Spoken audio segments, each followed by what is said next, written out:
The Silence of Blackwood Manor. Chapter 1. The Return to the Mist. The rain in Blackwood Vale did not merely fall, it possessed the land. It was a thick, oppressive curtain of gray that blurred the line between the jagged cliffs and the churning Atlantic Ocean below. For Elias Thorne, the drive toward the village felt less like a homecoming and more like a descent into a forgotten grave. He gripped the steering wheel of his aging sedan, his knuckles white. It had been 15 years since he had set foot in this valley. 15 years since the scandal that had stripped him of his license and his reputation in the city. He had spent a decade and a half trying to forget the smell of damp pine and the suffocating silence of the people of Blackwood. But the letter, written in his Uncle Julian's erratic, spindly handwriting, had been impossible to ignore. Elias, the letter had read, the clock has finally stopped. The truth is buried beneath the floorboards of the East Wing, but the shadows are waking up. Come quickly, before the silence claims me too. As he passed the rusted wrought-iron gates of Blackwood Manor, the headlights of his car cut through the fog, revealing a silhouette that looked more like a skeletal hand reaching out of the earth than a house. The manor was a sprawling Victorian monstrosity, with gables that leaned at precarious angles and windows that looked like hollow eyes. Elias parked the car and stepped out into the cold. The wind howled, carrying with it the scent of salt and decay. He walked toward the heavy oak door, his footsteps echoing on the gravel. He didn't have to knock. The door creaked open slowly, as if the house itself were exhaling a long-held breath. Inside, the foyer was a cavern of mahogany and dust. A single chandelier hung from the ceiling, its crystals coated in grime, casting flickering shadows across the peeling wallpaper. The air was stale, smelling of old paper and extinguished candles. "Uncle Julian," Elias called out. His voice sounded thin, swallowed by the vastness of the hall. There was no answer, only the rhythmic tick-tock of a grandfather clock standing in the corner, though the sound was uneven, like a heart skipping a beat. Elias climbed the grand staircase, the wood groaning under his weight. He made his way toward the East Wing, the part of the house that had been forbidden to him as a child. The corridor was lined with portraits of Thorne ancestors, stern men and pale women with eyes that seemed to track his every movement. When he reached the heavy iron-bound door of Julian's study, he found it locked. He tried the handle, but it wouldn't budge. He pressed his ear against the wood. Silence, not even the sound of breathing. Panic, a cold and sharp sensation, flared in his chest. He remembered the letter. The truth is buried beneath the floorboards. Elias didn't have a key, but he knew the house. He remembered a narrow servant's passage that led from the pantry to the study's balcony. He sprinted back downstairs, his breath coming in ragged gasps, and navigated the dark, claustrophobic tunnels of the manor's interior. The walls were damp, and spiders spun thick webs across his path, but he pushed through, driven by a sudden, visceral dread. He emerged onto the balcony and stepped into the study. The room was a chaotic library of occult texts and astronomical charts. Books were piled high on every surface, and the walls were covered in handwritten notes pinned to the wallpaper. In the center of the room, slumped over a massive mahogany desk, was Julian. Elias rushed forward, his heart hammering against his ribs. He reached for his uncle's wrist, searching for a pulse. Cold. Julian's skin was the color of parchment, and his eyes were wide open, staring at something invisible in the air. But it wasn't the death that froze Elias in his tracks. It was what Julian was holding. Clutched tightly in the dead man's hand was a golden pocket watch. The glass was cracked and the gold casing was tarnished. Elias gently pried the watch from the stiff fingers. He clicked it open. The hands of the watch were frozen. It had stopped at exactly 12:04. As Elias stared at the frozen time, a sudden sound erupted from the hallway, the heavy thud of the study door being slammed shut. He spun around. The door was now locked from the outside. Then from the other side of the door came a voice. It was a low, rasping whisper that sent a shiver down Elias' spine. You should have stayed in the city, Elias. Some silences are meant to be permanent. The footsteps receded, leaving Elias alone in the room with a dead man and a stopped watch. He looked around the room, and that's when he noticed it. On the desk, right next to Julian's hand, was a single, fresh white lily. In Blackwood Vale, white lilies were only used for one thing: funerals for those whose bodies were never found. Elias backed away from the desk, his mind racing. Who was in the house? How had they gotten in? And why did the date on the calendar on the wall, marked in red ink, point to a day exactly 30 years ago today? He realized then that he hadn't just come home to bury his uncle. He had walked straight into a trap that had been set 3 decades before he was even an adult. The grandfather clock in the hallway struck midnight, but the sound was wrong. Instead of a chime, it sounded like a scream, muffled by layers of stone and time. Elias looked at the floorboards beneath the desk. There was a slight gap in the wood, and from that gap, a faint, rhythmic scratching sound was emanating. Something was beneath the floor, something that was trying to get out. Chapter 2: The Echoes of the Floorboards. The silence that followed the mysterious voice was more deafening than the scream of the grandfather clock. Elias stood frozen, his back pressed against the cold mahogany of the bookshelf, his breath coming in shallow, jagged bursts. He was trapped. The door was locked from the outside. The windows were reinforced with iron bars, a remnant of his uncle's growing paranoia in his final years. And the only other exit was the servant's passage he had just used, which he now realized had a heavy sliding bolt that had been slammed shut from the hallway. But it was the sound beneath his feet that demanded his attention. Scratch, scratch, scrape. It wasn't the sound of a rat. It was too rhythmic, too deliberate. It sounded like fingernails dragging across dry wood. Elias looked down at the gap in the floorboards he had noticed earlier.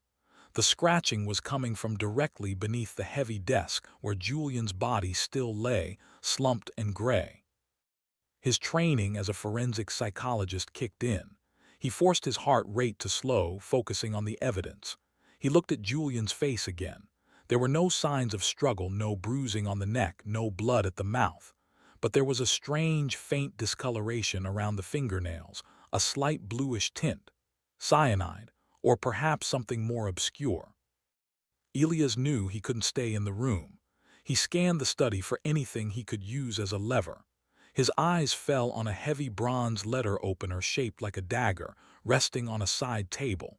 He grabbed it, its weight solid and cold in his palm, and knelt on the floor. He jammed the tip of the bronze blade into the gap between the floorboards. He pushed with all his might, the wood groaning and splintering. With a sudden, violent asterisk crack, the board gave way, popping upward and revealing a dark, hollow space beneath the joists. Elias held his breath and leaned over the hole. He expected to see a corpse or perhaps a trapped animal. Instead, he saw a small, leather-bound ledger and a weathered photograph, lying atop a bed of gray dust. As he reached down to grab the items, the scratching sound stopped abruptly. For a heartbeat, there was total stillness. Then, from the darkness of the crawlspace, a soft, wheezing sigh escaped, a sound of relief, as if something beneath the floor had been waiting for the light to hit it. Elias recoiled, his skin crawling. He snatched the ledger and the photo and scrambled back, slamming the floorboard back into place with his foot. He stared at the photograph. It was a sepia-toned image of a young woman, perhaps 20 years old, standing in front of the very manor he was currently in. She was beautiful, with long, flowing hair and a smile that didn't quite reach her eyes. On the back, a name was written in fading ink: Clara, 1994. 1994, 30 years ago. Elias opened the ledger. It wasn't a diary, it was a log. Julian had been recording something. The entries were dates followed by coordinates and a single word: vigil. October 12th, the tide is high. The salt is eating the markers, she is still calling. November 3rd, the villagers are watching the gates again. They remember, they always remember. December 21st, 12:04. The moment the world broke. The watch has stopped, but the cycle continues. Elias felt a chill that had nothing to do with the drafty room. Julian had been obsessed with this Clara and a specific moment in time, 12:04. The same time the golden pocket watch had frozen. Suddenly, the lock on the study door clicked. Elias jumped, instinctively hiding the ledger and the photo behind his back. The door swung open slowly. Standing in the doorway was a woman who looked as though she had been carved from the very cliffs of Blackwood Vale. She was lean and angular, her gray hair pulled back into a bun so tight it seemed to stretch the skin of her forehead. She wore a charcoal gray dress and a black apron. "Mrs. Gable," Elias whispered. Mrs. Gable had been the housekeeper for the Thorne family for 3 decades. She had been the one to send the letters to Elias' parents years ago, warning them to keep their son away from the valley. She didn't look at Elias. Her eyes went straight to the body of Julian on the desk. She didn't scream. She didn't gasp. She simply sighed and stepped into the room, her footsteps silent on the carpet. "He's gone then," she said, her voice like dry parchment rubbing together. "I told him the house wouldn't let him keep the secret any longer. The manor has a way of reclaiming what belongs to it." "Who locked the door, Mrs. Gable?" Elias demanded, his voice trembling with a mix of anger and fear. "And who was the person I heard in the hallway?" Mrs. Gable finally looked at him. Her eyes were a pale, milky blue, almost blind but strangely piercing. "Many people walk these halls, Elias. Some of them have keys. Some of them don't need them." "I'm not in the mood for riddles," Elias snapped. "My uncle is dead. He was locked in a room and there is a white lily on his desk. Tell me what is happening here." Mrs. Gable's gaze drifted to the white lily. A flicker of something, fear or perhaps pity, crossed her face. "The lily is a warning, boy. It means the silence has been broken. When a Thorne returns to Blackwood, the village remembers the debt, and the debt is paid in blood." "What debt? Who is Clara?" Mrs. Gable stiffened. The mention of the name seemed to physically strike her. She stepped closer to Elias, the smell of mothballs and old lavender clinging to her. "You have your father's eyes," she whispered. "He tried to run away too. He thought the city could wash off the scent of this place. But look at you, you've come back. You've always come back." Before Elias could respond, a loud crash echoed from downstairs, the sound of glass shattering in the foyer. Mrs. Gable gasped and looked toward the door. "They're here," she whispered. "The villagers, they know he's dead. They know you're here." "Who is they?" "The ones who didn't forget," she replied. Without another word, she turned and hurried out of the room, leaving the door wide open.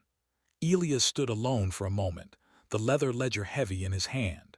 He looked at the floorboards where the scratching had occurred. He realized that the voice he had heard earlier, the rasping whisper, hadn't sounded like Mrs. Gable.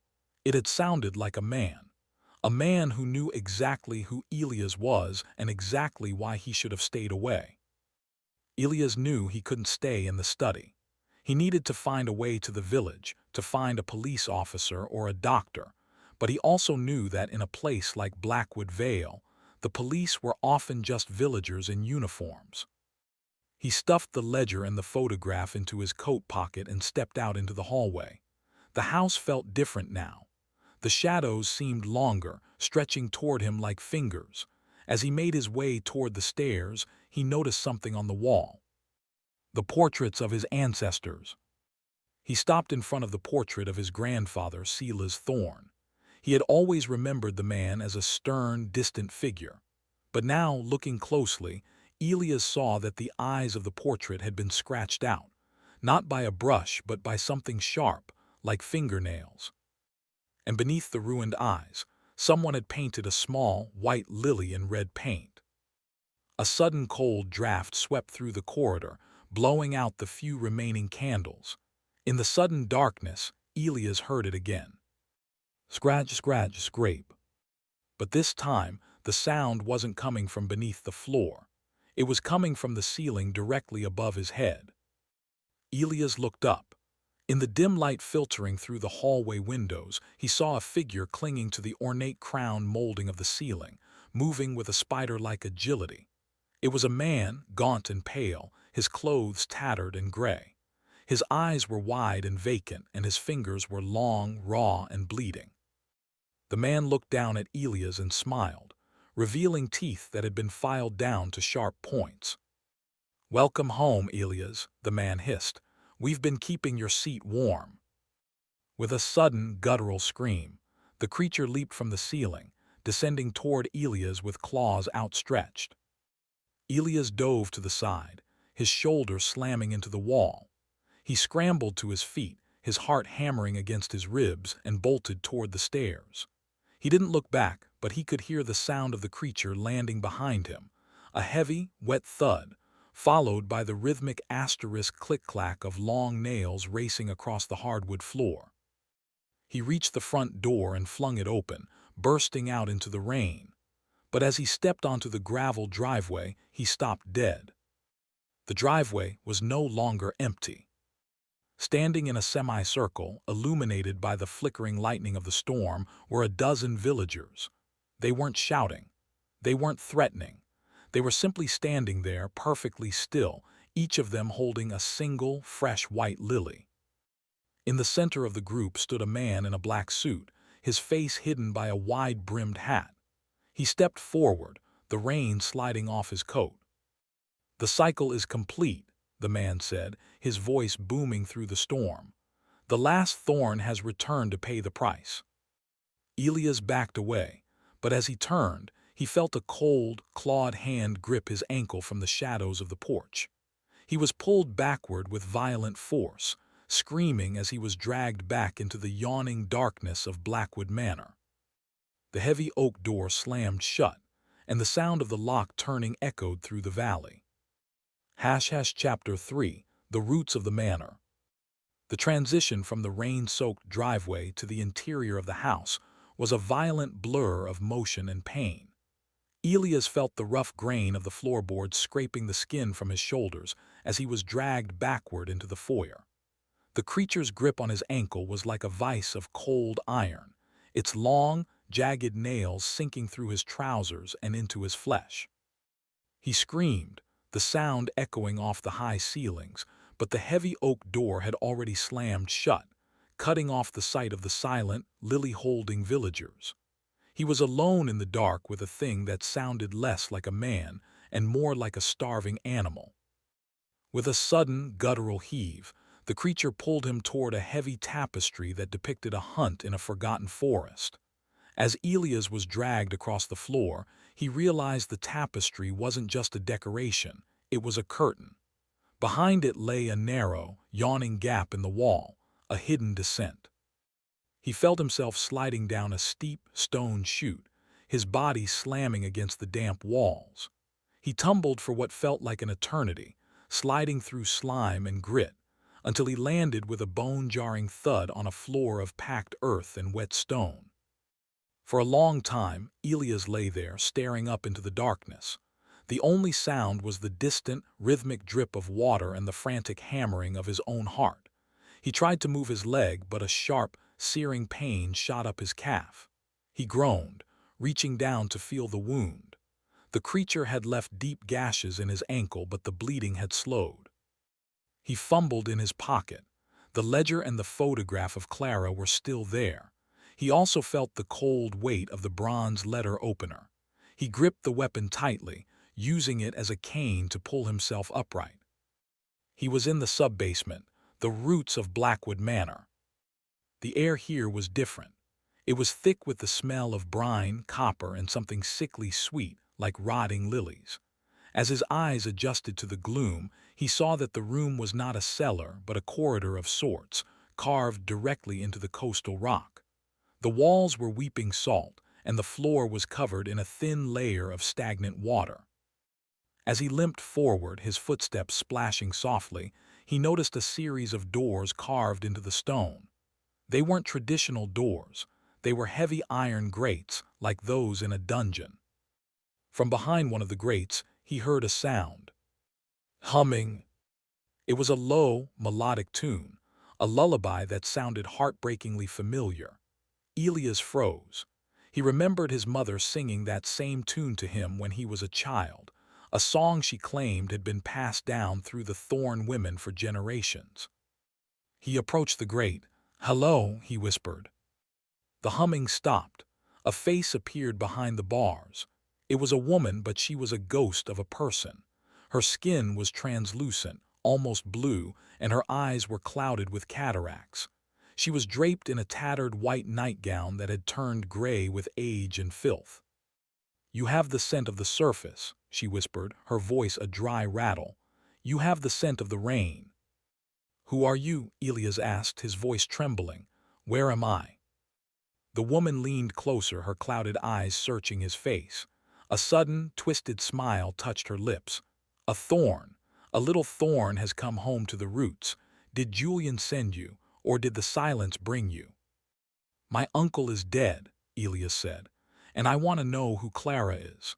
Why is everyone in this village obsessed with a woman from 30 years ago?" At the mention of the name, the woman's expression shifted from curiosity to pure, unadulterated terror. She recoiled from the bars, pressing her back against the stone wall. "Do not speak that name here," she hissed. "The walls have ears and the floor has memories. Clara isn't a person anymore, boy. She is the hunger of this house. She is the reason the clock stopped." "What does that mean?" Elias demanded, stepping closer to the bars. "What happened in 1994? The woman looked at him, and for a moment the cloudiness in her eyes seemed to clear, revealing a flash of lucid agony. 30 years ago, the Thorns tried to cheat the tide. They thought they could trade a soul for a legacy. Your grandfather, Silas. He made a pact with the depths of the veil. He promised the sea a daughter, and in return, the Thorn name would never fade from power." Elias felt a wave of nausea. "That's absurd. This is a superstition. My grandfather was a businessman, not a cultist." "Power comes in many forms," the woman replied. "Some use gold, some use blood. Clara was the sacrifice, but the sacrifice didn't take. She didn't drown in the ocean, she drowned in the house. And because she never left, the debt remains unpaid." Suddenly, the woman gasped and looked behind Elias. Her eyes widened in horror. "Run," she whispered. "The scavenger has found your scent." Elias spun around. At the far end of the corridor, the creature from the ceiling was emerging from the shadows. It didn't walk. It skittered, its limbs bending at unnatural angles, its long nails clicking against the stone floor. It was faster now, driven by a predatory hunger. Elias didn't wait. He bolted in the opposite direction, his injured leg screaming in protest.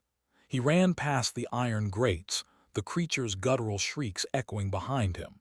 He could hear the asterisk click-clack-click asterisk getting closer, the sound of something that didn't tire, something that didn't breathe. As he ran, he noticed a door at the end of the corridor that was slightly ajar.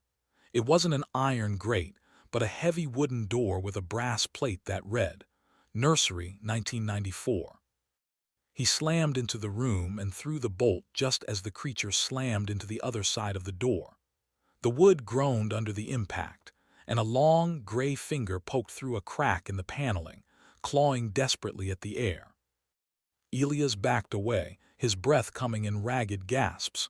He turned to look at the room. It was a time capsule. The room was perfectly preserved, untouched by the decay of the rest of the manor. A small white crib stood in the center, draped in lace. There were wooden blocks on the floor, a rocking horse that swayed slightly in a draft, and a small vanity table with a brush and a mirror. But the most striking thing was the wall. Every inch of the wallpaper was covered in drawings. They weren't the drawings of a child. They were complex, geometric patterns, circles within circles, intersected by jagged lines that looked like lightning bolts. In the center of the room, written in a dark, brownish-red ink that had long since dried, were the words, *1204, the door opens. Elias approached the vanity table. Resting on it was a small, ornate music box. He reached out and slowly turned the key. A melody began to play, the same lullaby the woman in the cell had been humming. As the music played, Elias noticed something beneath the music box. He lifted it to find a hidden compartment containing a single, folded letter. He opened it with shaking hands. The letter was dated August 14, 1994. "My dearest Clara," it began, "I cannot tell you the horror of what your father has planned. He believes that by giving you to the Vale he can save the family from ruin. I have tried to stop him, but the village is already in his pocket. If you are reading this, it means I have failed. Please, for the love of God, find the pocket watch. It is the only key to the lock that binds us. Do not trust the silence. Do not trust the lilies." The letter was signed, Arthur Thorne. Elias froze. Arthur Thorne was his father. His father had told him that he had left Blackwood Vale because he hated the isolation of the country. He had never mentioned a sister. He had never mentioned a sacrifice. He had spent 20 years erasing this place from his history. As Elias stared at the letter, the music box suddenly slowed down. The melody distorted, becoming low and dissonant. Then the music stopped completely. A soft voice, like a whisper of wind through dead leaves, sounded directly into his ear. "You have my father's eyes, Elias." He spun around, but the room was empty. However, in the mirror on the vanity, he saw a reflection. Standing directly behind him was a young woman with long, flowing hair and a smile that didn't reach her eyes. She was pale, her skin shimmering like moonlight on water, and in her hand she held a single, fresh white lily. The reflection didn't mimic his movements. The girl in the mirror leaned forward and pressed a finger to her lips. "Shhh," she whispered. "The villagers are coming for the heart, and you, Elias, are the only heart left in this house." Outside the door, the scratching stopped. It was replaced by a new sound, the sound of 100 voices, humming the lullaby in perfect, terrifying unison. Chapter 4, The Compass of Lost Hours. The humming was no longer just a sound. It was a vibration that Elias could feel in his teeth and the marrow of his bones. It was a tidal wave of sound, a dissonant harmony of 100 voices that seemed to warp the very air of the nursery. The door began to buckle. The heavy oak groaned and the wood splintered as something, or many things, pressed against it from the other side. The long, gray fingers of the scavenger began to poke through the gaps in the doorframe, clawing blindly, searching for the warmth of living flesh. Elias spun back to the mirror, his eyes wide. The girl, Clara, was still there, her shimmering form untouched by the chaos. She wasn't looking at the door. She was looking at the pocket watch clutched in Elias' hand. "The watch is not a timepiece, Elias," her voice whispered, echoing not in the room but inside his head. "It is a compass, but it only points to what has been lost." "What do you mean?" Elias shouted, his voice cracking. "How do I get out of here?" Clara smiled, a sad, haunting expression. 1204. "It is not a time, it is a direction. Look at the watch, not at the hands, but at the gold." Elias looked down at the tarnished golden casing. He noticed for the first time that there were faint engravings on the outer rim, tiny, microscopic symbols that looked like constellations. He remembered the ledger in his pocket. The tide is high. The salt is eating the markers. As the door gave way with a final, thunderous crash, Elias didn't run. He closed his eyes and focused on the watch. He remembered the coordinates in Julian's ledger.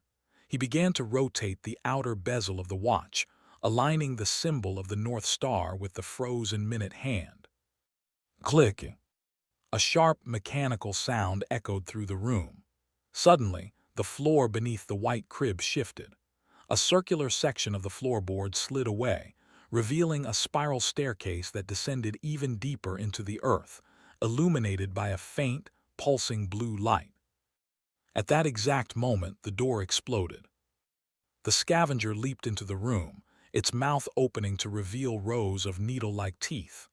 Behind it, the villagers poured in, their faces blank, their eyes milky and vacant, each holding a white lily like a ritualistic weapon.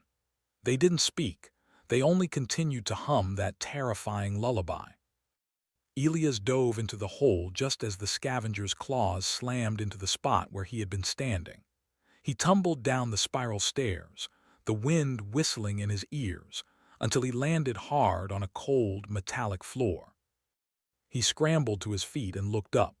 The hatch above him slammed shut, cutting off the humming and the shrieks. Silence returned, but it was a different kind of silence.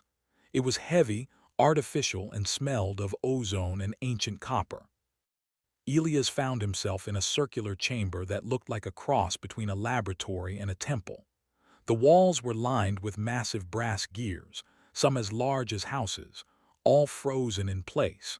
In the center of the room sat a colossal machine, a device of interlocking rings, lenses, and crystals that focused a single beam of moonlight from a shaft in the ceiling. Underneath the machine was a stone plinth, and on that plinth lay a book. Elias approached the book cautiously. It was bound in human skin, the leather yellowed and scarred. The title, embossed in gold, read, "The Chrono's Debt." He opened the book to the most recent entry. The handwriting was his Uncle Julian's, but it was frantic, the ink smeared as if written in a state of total panic. "I thought I could reverse it. I thought that by studying the intersection of time and trauma, I could pull Clara back from the silence. But the machine doesn't bring people back, it only swaps them. To bring one soul back from the veil, another of the same blood must be offered. I have spent 30 years trying to find a loophole, but the debt is absolute. The villagers know. They have waited for a thorn to return. I have lured Elias here, not out of love, but out of a desperate, selfish hope that the machine would accept him instead of me. But the silence claimed me before I could trigger the switch. Now, the machine is hungry. It will not stop until a thorn heart beats within the gears." Elias felt a cold wave of betrayal wash over him. His uncle hadn't sent for him to save him. He had sent for him to be a sacrifice. He was nothing more than a spare part for a cosmic machine. "You were always the smart one, Elias," a voice echoed through the chamber. Elias spun around. Standing at the edge of the room, having entered through a hidden door, was the man in the black suit and the wide-brimmed hat. He stepped into the light, removing his hat to reveal a face that was unsettlingly familiar. He looked like a mirror image of Elias' father, Arthur, but older, far older. His skin was like parchment, and his eyes were a piercing, unnatural violet. "Who are you?" Elias demanded, gripping the bronze letter opener. "I am the curator," the man replied, his voice smooth and cold. "I am the one who ensures the pacts of Blackwood Vale are honored. Your grandfather Silas was a man of great ambition and very little courage. He traded his daughter's life for the prosperity of this town. The villagers didn't just watch, they benefited. Every harvest, every gold coin, every year of health in this valley was paid for by Clara's eternal scream." "My father tried to stop it," Elias said, recalling the letter. The curator smiled. "Your father tried to steal the sacrifice. He loved Clara, yes, but he also feared the debt. He fled the valley, thinking that by removing himself from the equation he could break the cycle. But the debt doesn't disappear, it simply accrues interest.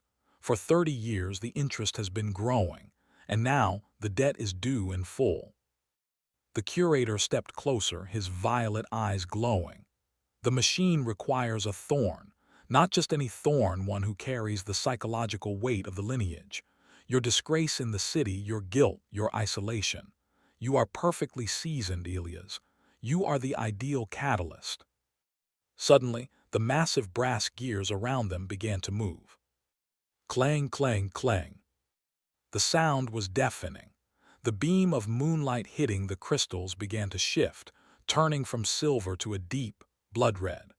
The floor beneath Elias began to vibrate, and he felt a powerful magnetic pull drawing him toward the center of the machine. "I won't do it," Elias hissed, digging his heels into the metal floor. "You don't have a choice," the curator replied. "The machine is already locked onto your heartbeat. The only way to stop the process is to provide a substitute, a soul of equal or greater value. Elias looked at the golden pocket watch. He remembered Clara's words, "It only points to what has been lost." He looked at the machine, then at the curator. He realized that the curator wasn't just a guardian, he was part of the mechanism. He was a thorn, too, perhaps a forgotten brother or an ancestor who had been consumed by the machine long ago. Elias didn't try to fight the pull. Instead, he did the opposite. He leaned into it, sprinting toward the curator. The curator's eyes widened in surprise. He expected Elias to cower, to beg, to fight the machine. He didn't expect the boy to attack. Elias slammed into the curator, using the momentum to drive the bronze letter opener deep into the man's shoulder. As the curator screamed, Elias reached out and grabbed the man's wrist, pinning him against the central plinth of the machine. "You want a thorn soul?" Elias roared. "Take the one who's been here the longest." The machine reacted violently. The red beam of light snapped from Elias to the curator. The brass gears accelerated to a blurring speed, creating a vacuum of sound that sucked the air out of the room. The curator's expression shifted from anger to absolute terror. "You fool! You can't just switch the target.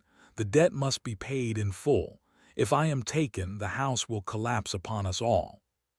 "Then I guess we're both going down," Elias gasped, refusing to let go. A blinding flash of white light erupted from the center of the machine. A shockwave threw Elias backward, slamming him against the stone wall.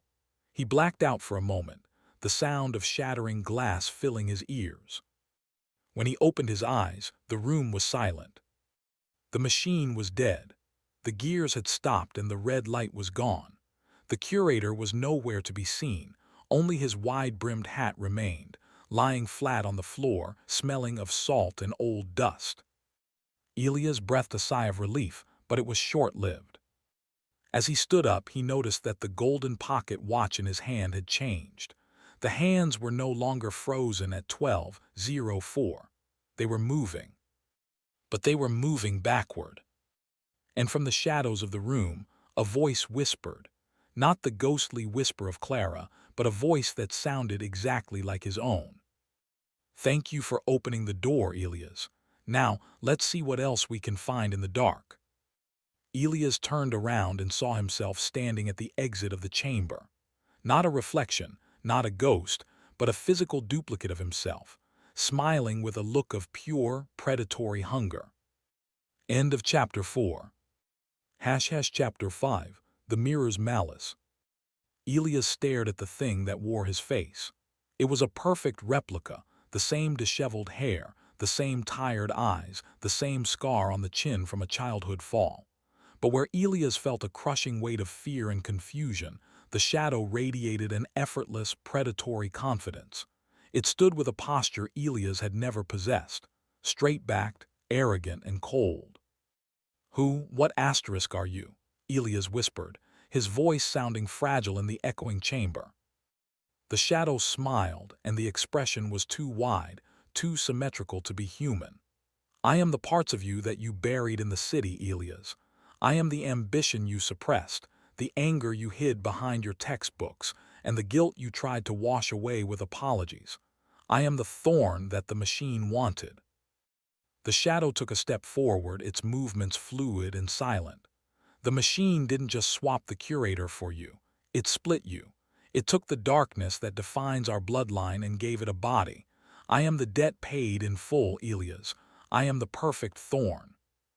Elias stepped back, his heel catching on a piece of debris. "You're not real. You're a hallucination brought on by trauma and oxygen deprivation." The shadow laughed, a sound that was an exact replica of Elias' own laugh but stripped of any warmth. "Am I? Then tell me, real Elias, why is your watch ticking backward? Why can you feel the salt air filling your lungs even though we are beneath the earth? And why?" The shadow leaned in, its eyes flashing with a violet hue similar to the curator's. "Do you still feel the urge to run, even when there is nowhere left to go?" Before Elias could respond, a violent tremor shook the chamber. A loud, booming sound, like a colossal hammer hitting an anvil echoed from above. Dust and pebbles rained down from the ceiling. Crack! A fissure opened in the stone wall, and a jet of freezing, salty seawater sprayed into the room. The ocean was coming. The pact had been broken, the curator was gone, and the sea was reclaiming the land that had been bought with Clara's life. "The house is folding," the shadow remarked casually, glancing at the leaking wall. "The timeline is collapsing because you broke the machine. In a few hours, this entire valley will be a seabed. I, however, am a creature of the silence. I don't need to breathe, but you're still very much made of meat and bone." With a sudden, blurred movement, the shadow lunged. It didn't use a weapon, it used its hands. It gripped Elias by the throat and slammed him against the cold metal of the machine. The strength was inhuman. Elias clawed at the shadow's wrists, but it was like trying to move stone. "I don't want to kill you yet," the shadow hissed, its face inches from his. "I want to see the look on your father's face when I return to him. I want to see him realize that he didn't save his son. He just paved the way for something far worse." The shadow suddenly released him, throwing him across the floor. As Elias gasped for air, the shadow turned and walked toward the exit, whistling the lullaby. "Wait," Elias screamed. "If you're me, you know there's something else. Clara, she's still here." The shadow stopped.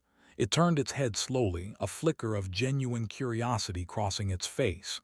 "Clara is a memory, a ghost of a mistake. She is irrelevant." "She is not," a voice whispered. From the shadows of the gears, Clara appeared. She wasn't a shimmering reflection this time. She was solid, though her dress was soaked and clinging to her thin frame. Her eyes were no longer clouded. They were deep, swirling pools of ocean blue. She stepped between Elias and his shadow.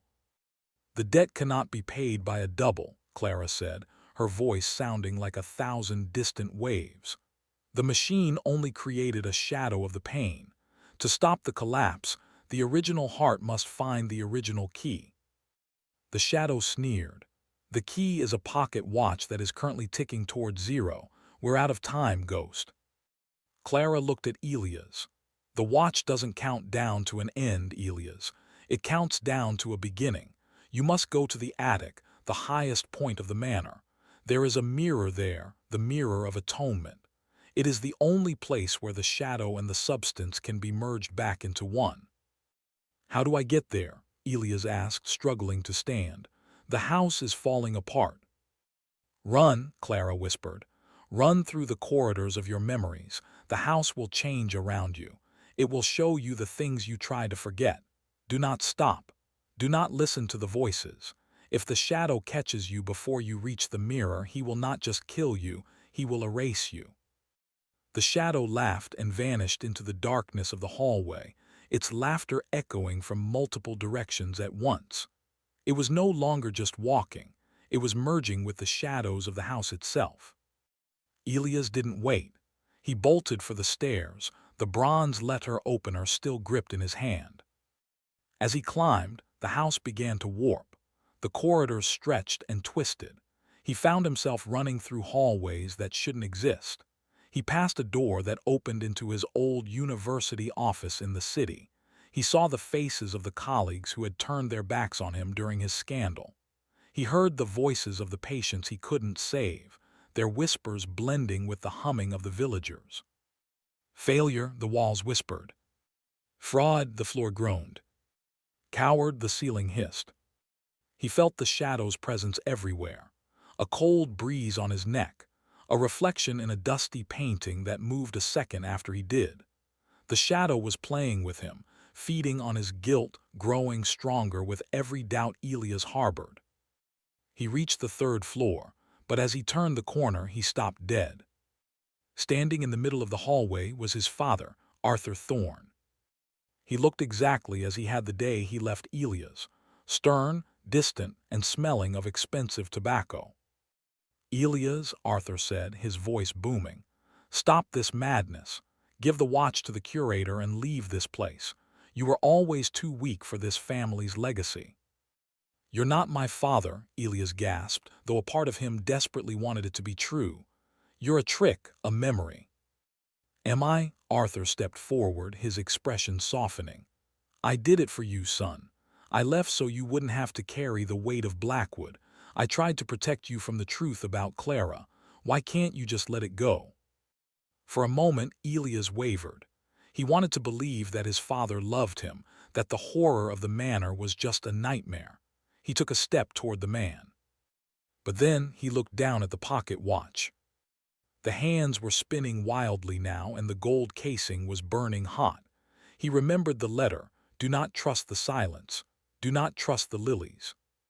He looked at his father's lapel. There, pinned to the suit, was a tiny, fresh white lily. Elias screamed and lunged forward, not with a hug, but with the bronze letter opener. He drove the blade through his father's chest. There was no blood. The image of Arthur Thorne shattered like a piece of glass, revealing the shadow underneath, laughing hysterically.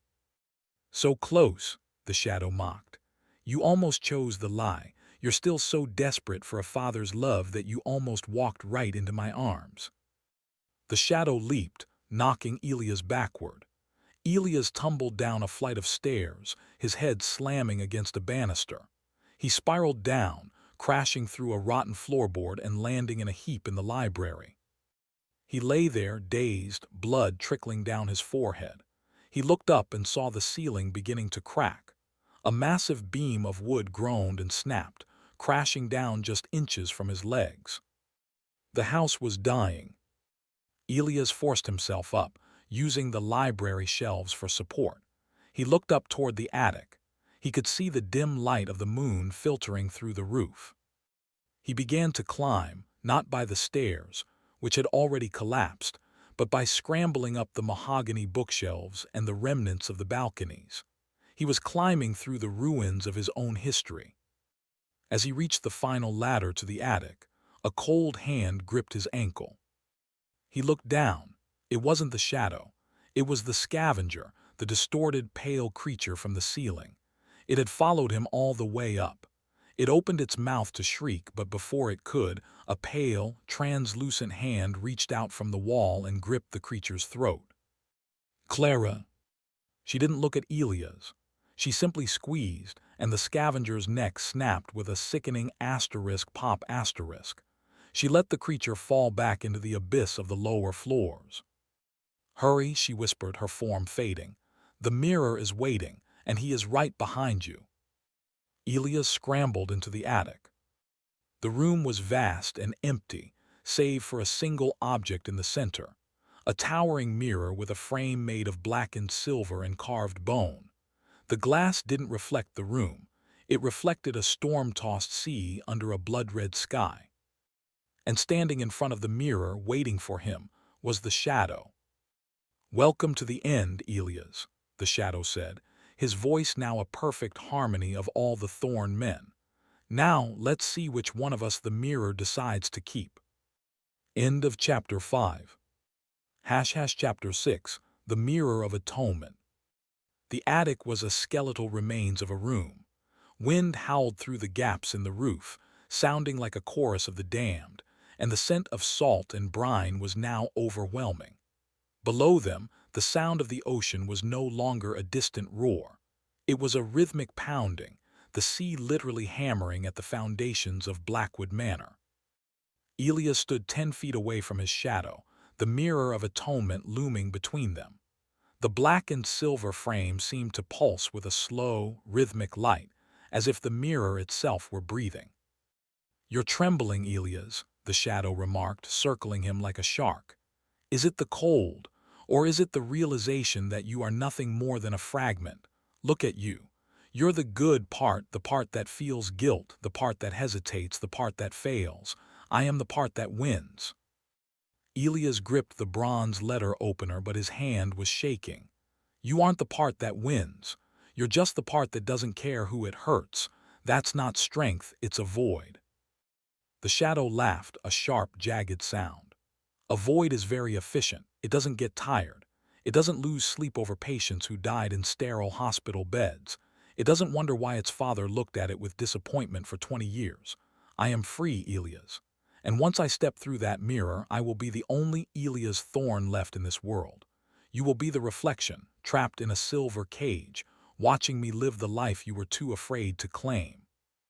With a sudden, violent burst of speed, the shadow leaped. Elias swung the letter opener, but the shadow was like smoke.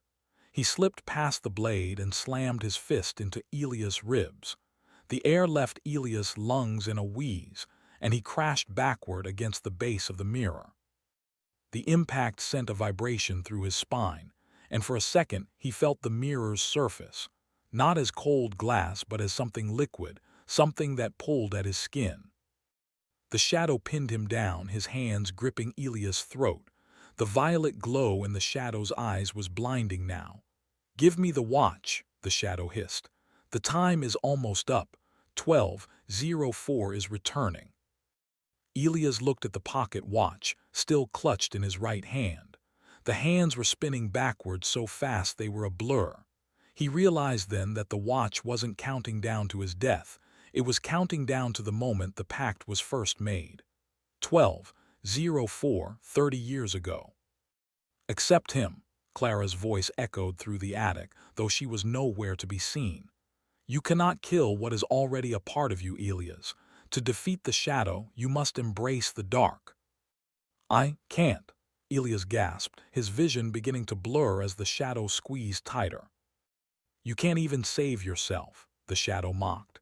"You've spent your whole life running from the darkness of this family, but you asterisk are the darkness, Elias. You are the son of Arthur, the grandson of Silas. The blood in your veins is salt and secrets." As the oxygen left his brain, Elias stopped fighting. He stopped trying to push the shadow away. He stopped trying to be the good man who didn't belong in Blackwood. He realized that the shadow wasn't an enemy, it was a mirror. All the hate, the arrogance, and the coldness the shadow displayed were things Elias had felt. He had just been too terrified to admit them. He had spent years pretending he was a victim of his lineage, but he was a thorn, and being a thorn meant carrying the weight of the void. Elias stopped struggling. He relaxed his muscles. He looked the shadow directly in the eyes, and for the first time he didn't feel fear. He felt recognition. "You're right," Elias whispered, his voice a rasp. "I am a thorn." The shadow paused, his grip loosening slightly. Confused, he frowned. "What?" "I am the guilt," Elias said, a strange calm washing over him. "I am the failure, I am the anger, and I am the one who is going to end this." Instead of pushing the shadow away, Elias reached up and grabbed the shadow's forearm, pulling him closer. He didn't use the letter opener to stab. He used the pocket watch. Elias slammed the golden watch into the center of the mirror's surface, right between his own chest and the shadow's. Crash! The glass didn't break, it rippled. A massive vacuum of energy erupted from the point of impact. The mirror acted like a magnetic forge, pulling both Elias and the shadow into its liquid depths. They were plunged into a world of gray mist and rushing water.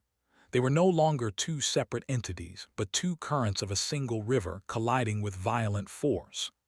Elias felt the shadow's memories, the coldness, the hunger, the absolute certainty, and the shadow felt Elias's, the grief, the love, the desperate need for redemption. They fought not with fists but with identities. It was a war of will. "I am the stronger one," the shadow roared. "I am the one who remembers," Elias countered. In the center of the storm, a figure appeared. Clara. She was no longer a ghost or a reflection. She was a beacon of pure, white light. She reached out and grabbed both of them, pulling them together into a single, crushing embrace. "The debt is paid," she whispered, "not with a life but with the truth." With a final, blinding flash of light, the two halves of Elias' thorn snapped together. The sensation was like being stitched back together with searing hot wire. The void was filled, the guilt was acknowledged, and the shadow was absorbed.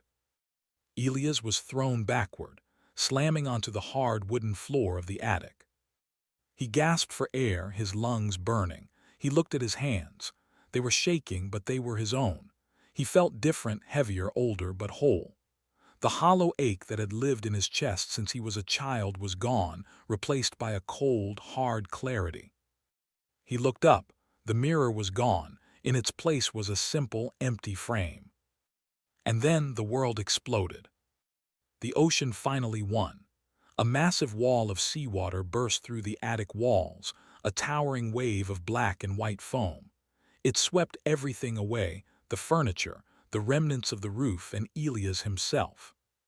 He was tossed into the churning Atlantic, the cold water knocking the breath from his lungs. He felt himself sinking, the weight of his waterlogged clothes pulling him down into the abyss. He saw the manor above him, the great Victorian monstrosity finally collapsing, its stones being sucked down into the depths of the vale. As he sank, he saw a glimmer of gold. The pocket watch. It was drifting slowly downward, the hands finally still. He reached for it, but as his fingers touched the gold, a hand gripped his wrist. It was a pale, shimmering hand. Clara. She didn't pull him down, she pushed him up. With a strength that defied the current, she propelled him toward the surface, her form dissolving into 1,000 tiny bubbles of light. Go, asterisk, her voice whispered in the water. Live for all of us. Elias broke the surface of the water, screaming and coughing. He gasped for air, flailing in the freezing current. He managed to grab onto a piece of floating debris, a large mahogany door from the manor. As the sun began to rise over the horizon, casting a pale orange light across the water, Elias looked back. Blackwood Manor was gone.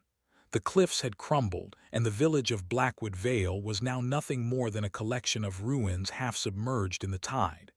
The villagers, the lilies, the secrets, all had been swallowed by the sea. Elias floated in the silence, the only survivor of a century-old debt. He reached into his pocket. The watch was gone, lost to the depths, but in his other pocket he found the photograph of Clara. It was water-damaged, the edges curled and the image faded, but she was still smiling. For the first time in his life, Elias Thorne didn't feel the need to run. Epilogue, The Salt in the Wind. 6 months later. Elias sat in a small cafe in a city far away from the coast. He had a new job, not as a psychologist, but as a researcher of folklore and forgotten histories. He no longer tried to forget the darkness. He studied it. He understood now that the shadow wasn't something to be feared, but something to be managed. He looked at the newspaper on the table. There was a small article about the Blackwood sinkhole, describing the geological anomaly that had swallowed an entire village and a manor house in a single night. The authorities called it a natural disaster. Elias smiled faintly and took a sip of his coffee. He reached into his bag and pulled out a small, leather-bound ledger. It wasn't Julian's ledger, but his own. He began to write, his handwriting steady and clear. My name is Elias Thorne. For 30 years, my family lived in a silence bought with blood. We thought we could cheat time, but time always collects its interest. I have learned that the only way to truly move forward is to walk through the mirror and accept the things we wish we could erase. As he wrote, a light breeze drifted through the open window of the cafe. It carried with it the faint, unmistakable scent of salt and white lilies.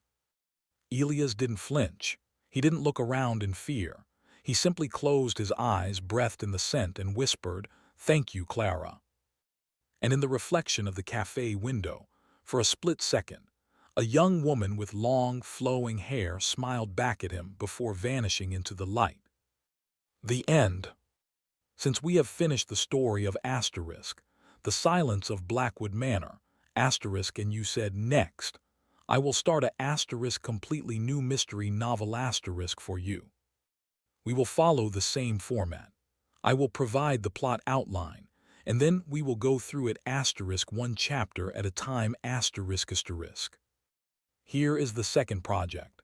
This one is a asterisk locked room mystery with a steampunk supernatural twist. Novel title, The Clockwork Labyrinth of Oakhaven. Chapter 1, The Invitation to the Abyss. The train journey to the peak of the Swiss Alps felt like a slow ascent into another dimension. Outside the window, the world was a blinding, oppressive white, snow-covered peaks that looked like the jagged teeth of some frozen beast. Inside the carriage, Clara Vance sat in a velvet seat, staring at the heavy, cream-colored envelope in her lap. The letter was handwritten in ink that shimmered with a metallic gold hue. Miss Vance, your reputation for opening things that are meant to stay closed has reached me. I have spent my life building a masterpiece, and I require a mind as cunning and dishonest as yours to witness its final movement. Come to Oakhaven, solve the puzzle, claim the inheritance. Clara sighed, leaning her head against the cold glass. She wasn't an heiress or a scholar. She was a woman who had spent the last 3 years in a dampened cell in Newgate Prison for trying to steal the Star of Azure from the Louvre. She had been released on a technicality, her career in ruins and her name a joke in the engineering world. She didn't believe in masterpieces. She believed in tumblers, pins, and the satisfying asterisk click of a lock giving way. But Alastair Thorne's fortune was legendary, and more importantly, his mechanical secrets were the only thing in the world that still fascinated her. As the train screeched to a halt at a private station, Clara stepped out into the biting wind. A man stood waiting for them, a tall, gaunt figure in a black frock coat with a silver pocket watch dangling from his vest. "I am Julian, the steward of Oakhaven," the man said, his voice as cold as the mountain air. "The other guests have already arrived. Please follow me." Clara looked around.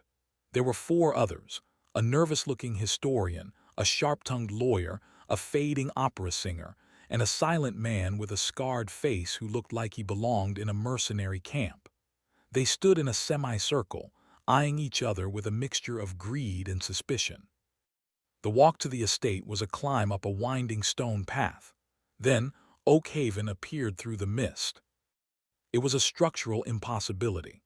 The manor was a sprawling Gothic cathedral of iron, brass, and stone. Massive gears, some 30 feet in diameter, were embedded into the exterior walls, turning slowly with a deep, rhythmic asterisk thrum that Clara could feel in her chest. Pipes hissed steam into the freezing air, and clock faces of all sizes were scattered across the facade, each showing a different time. "It's not a house," Clara whispered, her eyes wide. "It's a machine." "Correct, Miss Vance," Julian replied without looking back. Mr. Thorne believed that architecture was too static. He wanted a home that breathed, shifted, and evolved. As they entered the grand foyer, the doors slammed shut behind them with a sound like a guillotine. The interior was even more surreal. The ceilings were vaulted with brass ribs, and the floor was a mosaic of interlocking gears that rotated imperceptibly beneath their feet. In the center of the room stood a massive grandfather clock, nearly 20 feet tall. Instead of a pendulum, it had a swinging crystal orb that cast refracting rainbows across the walls. "Welcome to the game," Julian announced, his voice echoing. "The rules are simple. You are guests of Oakhaven for 7 days. During this time, the house will shift. Rooms will disappear. Corridors will rearrange. Somewhere in this labyrinth is the heart of the clock. The first person to find it and unlock it will inherit the entirety of Alastair Thorne's estate." "And if we don't?" the lawyer asked, his voice trembling slightly. Julian's expression remained vacant. Mr. Thorne did not care for failure. He simply stated that those who cannot solve the puzzle are redundant. The guests were led to their respective rooms. Clara's room was a circular chamber with a bed, a desk, and a single, large window overlooking the valley. But as she entered, she noticed something strange. There was no door handle on the inside. The door had simply vanished into the wall, leaving a seamless surface of polished mahogany. "How do I get out?" Clara shouted, knocking on the wall. "The house will decide when you are needed." Julian's voice came through a brass speaking tube in the corner. "Dinner is at 8. The house will transport you there. Sleep well, Miss Vance. The first gear turns at midnight. Clara spent the evening examining the room. Her instincts as a thief took over. She didn't look at the furniture, she looked at the joints. She noticed that the room was vibrating. She pressed her ear to the wall and heard the distant, heavy grinding of metal on metal. The room was moving. She wasn't just in a bedroom. She was in a capsule, being shifted through the interior of the house like a piece of mail in a pneumatic tube. At 8 o'clock, the wall suddenly slid open with a hiss of steam, and she found herself standing in a lavish dining room. The other guests were already there, sitting around a long obsidian table. A feast had been laid out, but no one was eating. They were all staring at the head of the table. There, sitting in a high-backed velvet chair, was Alistair Thorne, or rather, what was left of him. It was a mechanical automaton, a perfect brass and silicone replica of the man, his eyes made of glowing amber crystals. The automaton's jaw clicked open, and a recording of Alistair's voice filled the room. "Greetings, seekers. You have been chosen because you are all experts in something: history, law, art, violence, or theft. You are here to prove that the human mind can outsmart the machine.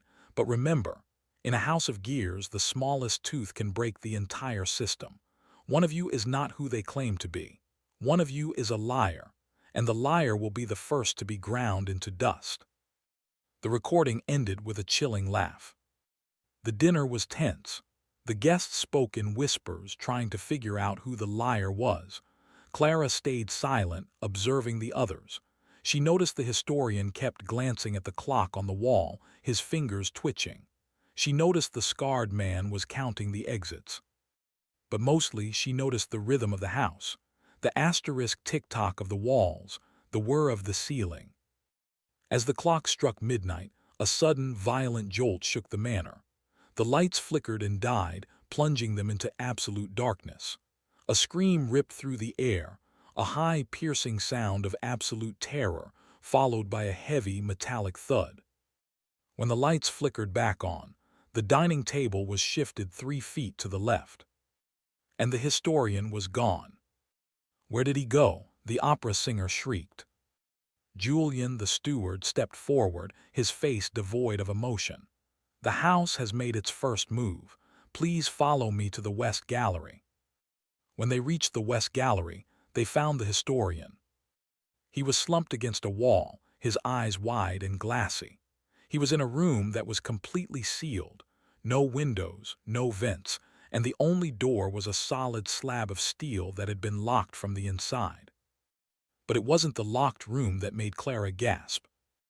Embedded deep in the center of the historian's chest, exactly where his heart should have been, was a single, gleaming golden gear. It was spinning slowly, clicking with a rhythmic precision, as if it were now the only thing keeping his dead body in sync with the house. There was no blood, no sign of a struggle, just a dead man and a piece of machinery where his heart once beat. Clara stepped closer, her engineer's mind racing. She looked at the gear and then at the ceiling. She realized the gear wasn't just a trophy, it was a key. And as she looked up, she saw a tiny, hidden camera lens embedded in the molding of the ceiling, watching them. The game hadn't just begun. The first sacrifice had been made. End of Chapter 1. Chapter 2. The Anatomy of a Gear. The silence in the West Gallery was thick, broken only by the rhythmic asterisk click click click asterisk of the golden gear spinning in the dead man's chest. The guests stood in a tight circle, their faces illuminated by the flickering gas lamps of the hallway. The opera singer, a woman named Madame Elias, had her silk handkerchief pressed to her mouth, her eyes wide with horror. The lawyer, Mr. Sterling, was pacing in small, tight circles, his briefcase clutched to his chest like a shield. The silent man with the scarred face, whose name they had learned was Elias, stood perfectly still, his eyes scanning the room for threats, his posture that of a predator. Julian, the steward, stood at the threshold of the room, his expression as flat as a mirror. As I mentioned, Mr. Thorne did not care for failure. It seems the historian, Mr. Aris, was the first to be found. Redundant. Redundant, Sterling shrieked, his voice hitting a high pitch. He was murdered. Someone entered this room, killed him, and somehow vanished through a steel door that is locked from the inside. This isn't a puzzle, this is a massacre. Clara didn't listen to Sterling. She stepped forward, ignoring the protests of Madame Elias, and knelt beside the body. As a mechanical engineer, Clara viewed the world as a series of systems. To her, the historian's body was no longer a person. It was a crime scene with a mechanical anomaly. She leaned in close, her eyes narrowing. The gear was exquisite. It was made of a gold-platinum alloy, barely an inch in diameter, with teeth so fine they looked like needles. It wasn't just sitting on the skin. It had been surgically or mechanically integrated into the chest cavity. There were no jagged edges, no messy incisions. The skin had fused around the metal as if the gear had grown there. And there was no blood, not a single drop. "He didn't bleed," Clara whispered. "That's impossible. To insert a gear of this size into the thoracic cavity, you'd have to rupture the aorta or the heart itself. There should be a lake of blood on this floor." "Perhaps he was dead before the gear was inserted," Silas suggested, his voice a deep, gravelly rumble. It was the first time he had spoken. Clara looked at the historian's face. There were no signs of struggle, no bruising on the neck, no toxins in the eyes. He looked peaceful, almost as if he had fallen asleep, except for the terrifying golden mechanism whirring in his ribs. She looked at the door. It was a massive slab of brushed steel, the lock a heavy, internal bolt that could only be turned from the inside. There were no hinges on the outside, no gaps in the frame. It was a perfect seal. "Julian," Clara said, standing up and looking at the steward, "how does this room work?" "This is the West Gallery, Miss Vance. It is a transition chamber. It moves horizontally across the manor to connect the living quarters with the library. It is designed to be secure during transit." Clara's mind clicked, horizontal movement. She walked to the wall and pressed her ear against the cold steel. She didn't hear the wind. She heard the distant, rhythmic grinding of massive gears. She looked at the floor and noticed a thin, almost invisible line of brass inlay running across the tiles. She knelt and ran her finger along the line. It wasn't a decoration. It was a seam. The room didn't just lock, Clara realized. The room changed. She looked at the guests. The door wasn't the only way in. This entire room is a piston. While we were in the dining room, this chamber shifted. The walls didn't just move, they rotated. The locked door we see now wasn't the door the killer used. The killer was already inside the wall, and when the room shifted, they were slid out of the chamber through a hidden panel, leaving the door locked from the inside to create the illusion of an impossible crime. The guests stared at her in silence. "That's absurd," Sterling snapped. "You're suggesting the house itself helped the murderer." "I'm suggesting that, in a house built by a madman who treats architecture like a clock, impossible is just a word for a mechanism you haven't understood yet," Clara replied. Suddenly, the golden gear in the historian's chest sped up. The click-click-click became a high-pitched whine. "Get back," Clara yelled, pushing the others away. With a violent *snap*, the gear erupted from the chest, shattering the ribcage and flying across the room. It didn't hit anyone. Instead, it slammed into a specific spot on the wall, embedding itself into a small, circular indentation. Click! A section of the wall slid open with a hiss of steam, revealing a narrow, dark corridor lined with ticking clocks. In the center of the corridor, resting on a velvet pedestal, was a small, silver key and a note. Julian stepped forward and retrieved the note, reading it aloud. "The first gear has turned. The historian knew the past, but he forgot that the past is a circle. The key is now yours. Use it to unlock the room of echoes. But be warned. The liar among you is now the only one who knows where the second gear is hidden. Trust is a luxury you can no longer afford." The guests looked at each other. The atmosphere in the room shifted instantly. The grief and horror were gone, replaced by a sharp, jagged suspicion. "Who is the liar?" Madame Elara whispered, her voice trembling. "Who among us is not who they say they are?" "Maybe it's the disgraced thief," Sterling said, glancing at Clara with a sneer. "She's an expert in deception. She probably figured out the room's secret because she's the one who planned the kill." Clara narrowed her eyes. "If I had killed him, I wouldn't have explained the mechanism to you. I would have let you all panic while I searched for the heart of the clock." "A classic thief's gambit," Sterling countered. "Admit the truth to seem honest." Silas, the scarred man, stepped between them. "Enough! The house is killing us. Whether it's one of us or the house itself, we're all in the same trap. We have a key. We find the room of echoes. We survive." "And then what?" Madame Elara asked. "Do we just wait for the next person to get a gear in their chest?" As if in answer, the manor gave a sudden, violent shudder. The walls of the west gallery began to rotate. The floor tilted at a 45-degree angle, sending Sterling sliding across the room and crashing into the wall. The door they had entered through vanished, replaced by a solid wall of brass pipes. "The house is rearranging," Julian announced calmly. "You are now in the labyrinth of the hourglass. Your goal is to find the room of echoes before the sand runs out." He pointed upward. In the ceiling, a massive glass hourglass had appeared. It was filled with shimmering, silver sand, and it was draining rapidly. "If the sand runs out before you find the room," Julian added, "the labyrinth will reset. And a reset in Oakhaven involves the crushing of all internal partitions to make room for the new configuration." In plain English, they were about to be flattened. "Run!" Silas roared. The group bolted into the dark corridor where the gear had landed. As they ran, the house continued to shift around them. The hallway they were in began to curve, twisting into a spiral. The clocks on the walls were no longer ticking in unison. They were all running at different speeds, some backward, some forward, creating a cacophony of sound that made Clara's head spin.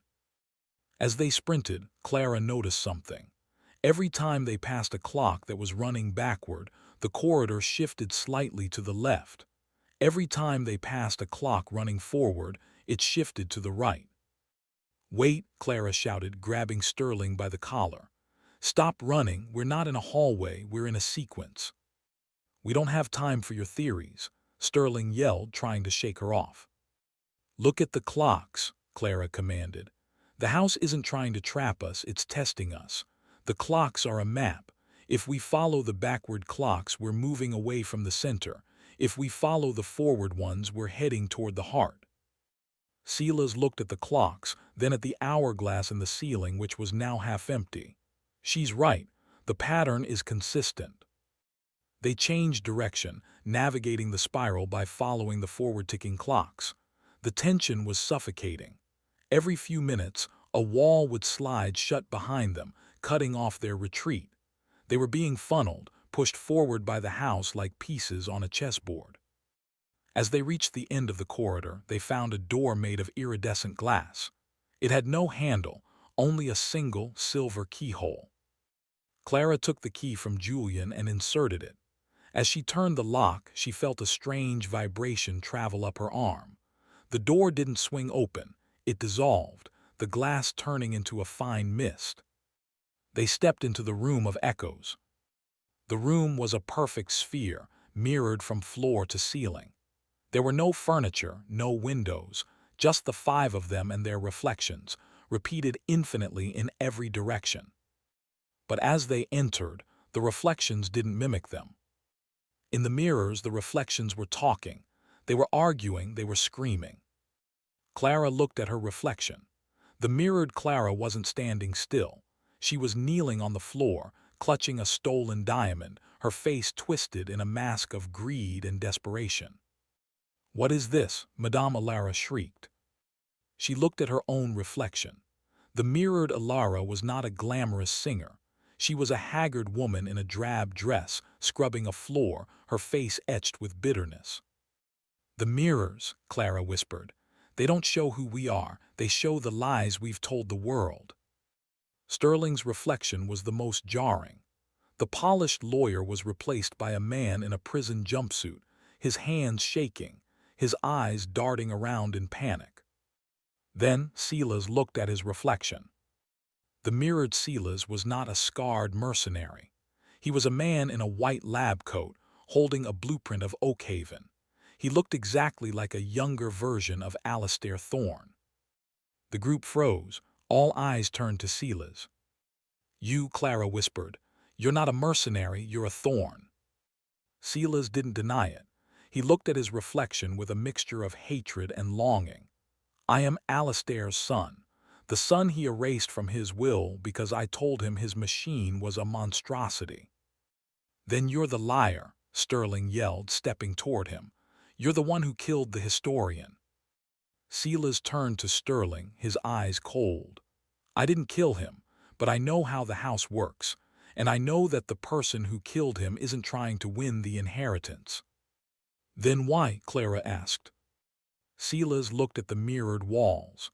"Because the house isn't just a puzzle, it's a filter. It's designed to find a successor, someone who can blend the cruelty of the machine with the intuition of a human. The killer isn't a guest. The killer is the house itself, acting on the will of a man who died months ago." As Silas spoke, the mirrored walls began to crack. A single, golden gear began to emerge from the glass, pushing through the surface like a parasite. But this time, the gear wasn't aiming for their chests. It was aiming for the silver key, still clutched in Clara's hand. End of Chapter 2. Chapter 3, The Vault of Seconds. The golden gear didn't fly like a bullet, it glided. It moved with a predatory, magnetic precision, slicing through the air toward Clara's hand. It was attracted to the silver key, not by sight, but by frequency. To the house, the key was a missing tooth in a gear, and the golden gear was the piece returning to complete the circuit. "Drop the key," Sterling screamed, recoiling toward the mirrored wall. Clara didn't drop it. To a thief, the item you're hunted for is the only thing that gives you leverage. As the gear closed in, she didn't pull her hand away. Instead, she stepped toward the mirror. She remembered the echoes, the way the reflections didn't quite match reality. If the mirrors showed the truth of the soul, perhaps they also reflected the physical laws of the house. She waited until the gear was inches from her skin. Then she pivoted and slammed the silver key against the mirrored surface of the wall. Clang! The gear hit the mirror at the exact same moment. But instead of shattering the glass, the gear was caught in a refractive loop. Because the mirror showed a reversed version of the room, the gear's trajectory was flipped. It bounced off the glass with twice the velocity, screaming backward and embedding itself deep into the mirrored ceiling. The impact caused a spiderweb of cracks to ripple across the entire sphere. "The mirror is the anchor," Clara gasped, her heart hammering. "The house uses these rooms to calibrate the guests. It's not just testing our honesty, it's testing our reaction time, our logic, and our will." Suddenly, the mirrored walls didn't just crack, they shattered. But they didn't fall as shards of glass. They dissolved into millions of tiny, floating metallic needles that swirled around them like a silver storm. The floor beneath them gave way, and the 5 of them plummeted. It wasn't a long fall, but it was terrifying. They dropped 20 feet, landing on a giant, cushioned leather bellows that exhaled a huge cloud of steam upon impact. When the mist cleared, they were in a place that made the rest of the house look primitive. They were in the asterisk vault of Seconds asterisk. The room was a cathedral of time. Thousands of pendulums, ranging from the size of a finger to the size of a redwood tree, swung in a dizzying, overlapping rhythm. The sound was a hypnotic, thrumming roar, a million heartbeats synchronized into one.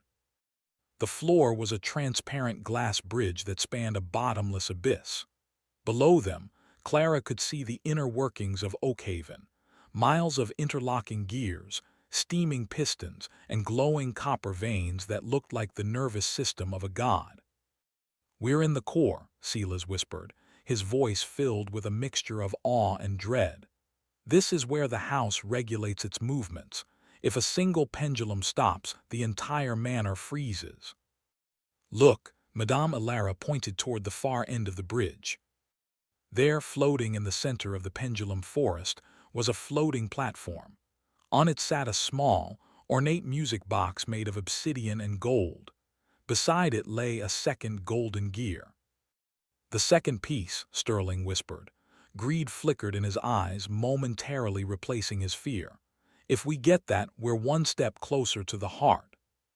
"Wait," Clara warned. "Look at the pendulums." The pendulums weren't swinging randomly. They were moving in a complex mathematical sequence. The larger ones swung slowly, creating massive gaps of safety, while the smaller ones flickered back and forth like blades, cutting through the air with a lethal asterisk swish asterisk. To reach the platform, they had to cross the glass bridge, but the bridge was not solid. It was composed of sliding plates that shifted in time with the pendulums. If you stood on a plate when the corresponding pendulum reached its apex, the plate would retract, dropping you into the abyss. "It's a rhythm puzzle," Clara said, her engineering mind already mapping the patterns. "We have to move in sync with the frequency of the largest pendulum, one step every 4 seconds. If we rush, we fall."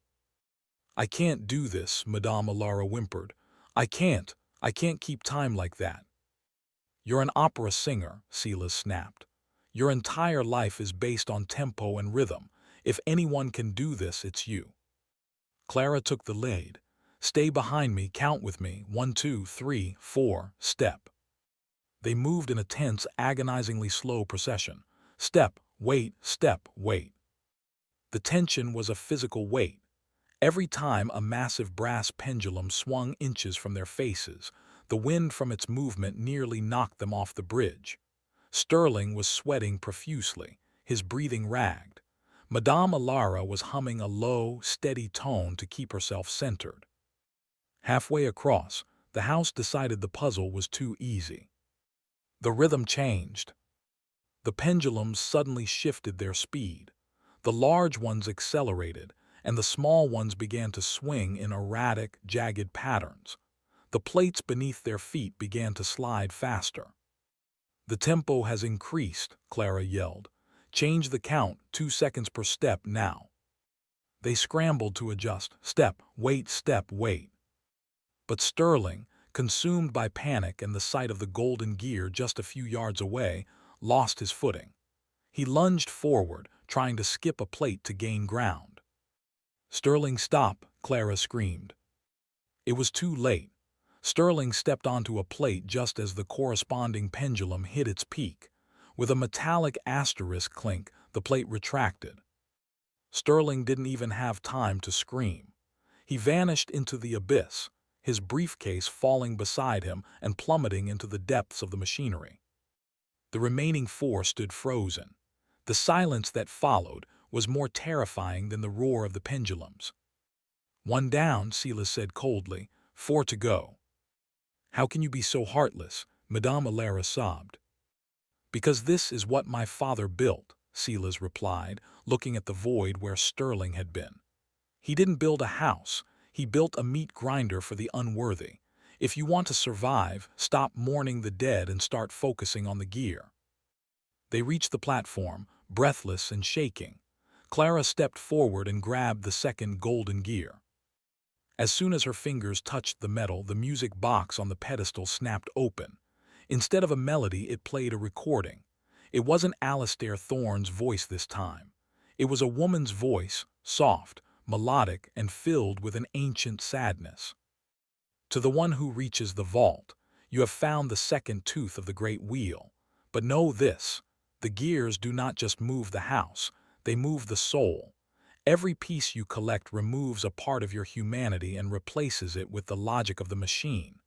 By the time you reach the heart, will there be enough of you left to claim the prize?" Clara looked at the gear in her hand. As she stared, she noticed something horrifying. A thin, golden filament was growing from the gear, threading itself into the skin of her palm. It wasn't painful. In fact, it felt warm. But as the filament entered her bloodstream, Clara felt a strange sensation. The fear she had been feeling, the terror of the fall, the grief for Sterling, began to fade. It wasn't that she was becoming brave. It was that she was becoming indifferent asterisk. The emotional noise in her head was being silenced, replaced by a cold, crystalline clarity. She looked at Silas and Madame Alara. She didn't see companions or victims anymore. She saw variables. She saw weights and measures. "The gear is changing me," she whispered, but her voice sounded different, flatter, more precise. "It's the price of the game," Silas said, noticing the change in her eyes. "The successor isn't someone who wins the game, Clara. The successor is someone who asterisk becomes the game." Suddenly, the platform they were standing on began to tilt. The pendulums around them stopped dead in their tracks, frozen in midair. Then they all began to swing in the opposite direction, with a violent, crashing force. From the abyss below, a new sound emerged. It wasn't the ticking of a clock or the hiss of steam. It was a voice, a booming, mechanical roar that shook the very foundations of the vault. "The second gear has been claimed," the house bellowed. "Initiate Phase 3, the Purge." The glass bridge they had just crossed shattered into a million pieces. The only way out was forward, deeper into the core. As they turned to run, Clara noticed something. The golden gear in her hand was pulsing in time with her own heartbeat, and for the first time she could hear it, the song of the house. She could hear the gears turning behind the walls, the steam pressure in the pipes, the exact moment the next floor would shift. She wasn't just an engineer anymore. She was becoming part of the blueprint. And as she looked at Madame Alara, Clara realized with a cold, mechanical certainty that the opera singer was the weakest link in the system. And in the logic of the machine, the weakest link is always the first to be cut. End of Chapter 3. Chapter 4. The Logic of the Purge. The Purge did not begin with a scream or a monster. It began with a sound, a deep, resonant chime that vibrated through the floor and entered their bones. Then, the temperature in the vault of seconds skyrocketed. The air, once cool and sterile, became thick with a sudden, humid haze. From the gaps in the floor and the seams of the walls, jets of superheated steam erupted with the force of cannons. The purge was literal. The house was flushing its systems, clearing out the debris, the guests, to make room for the final transition. "Run for the ventilation shaft," Silas yelled, pointing toward a massive brass grate that had slid open during the chime. They bolted, their boots clattering on the remaining fragments of the glass bridge. Clara led the way, but she wasn't running out of fear.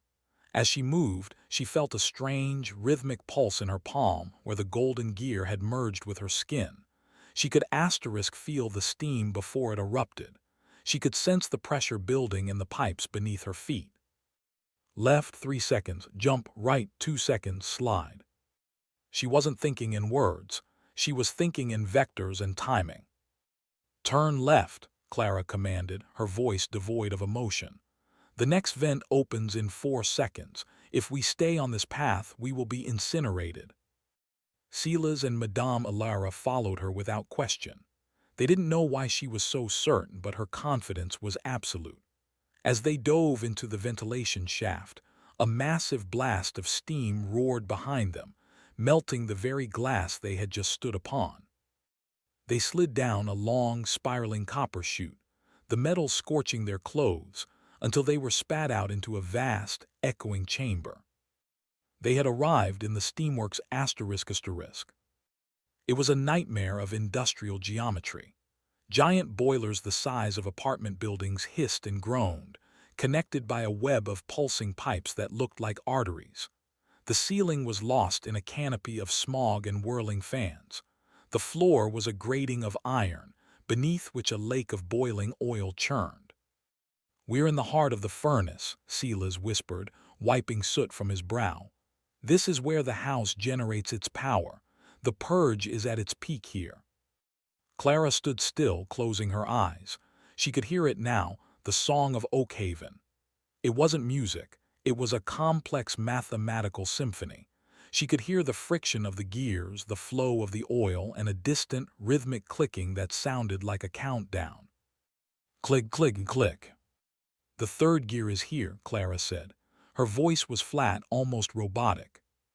Where? Madame Alara asked, her voice trembling. She was barely holding on, her dress torn and her face pale. Clara pointed toward a towering pillar of brass in the center of the room. At the top of the pillar, encased in a sphere of reinforced quartz, sat the third golden gear. But the pillar was surrounded by a ring of rotating blades, massive, razor-sharp scythes that spun at a blur, creating a wall of death.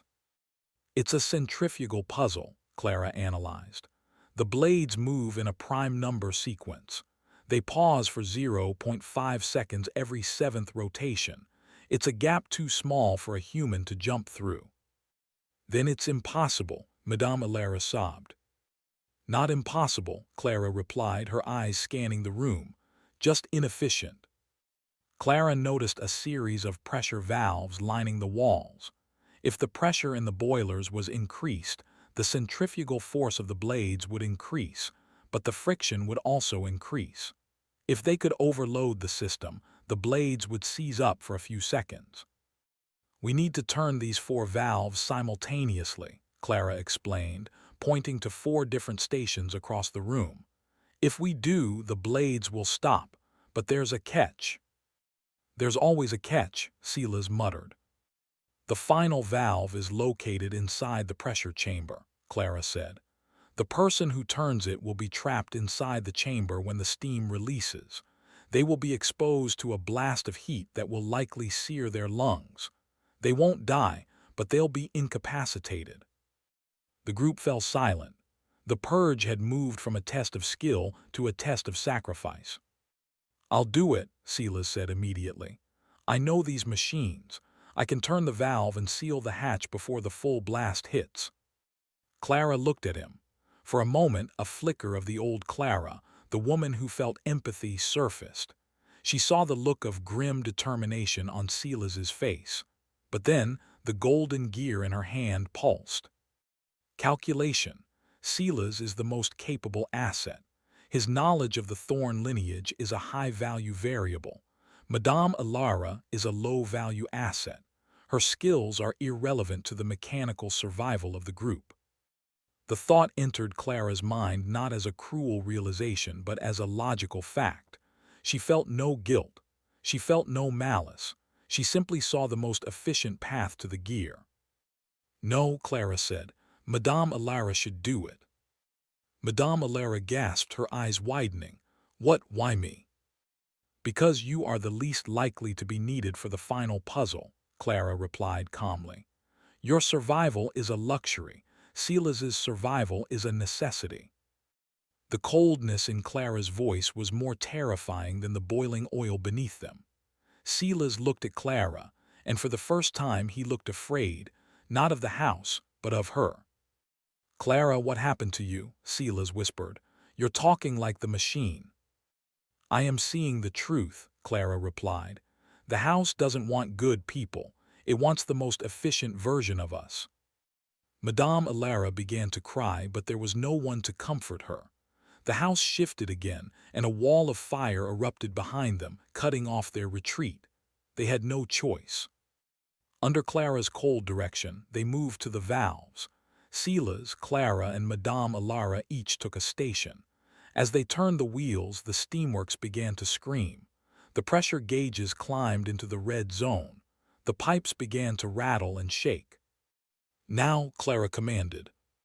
Madame Alara, shaking and sobbing, stepped into the pressure chamber and threw the final lever.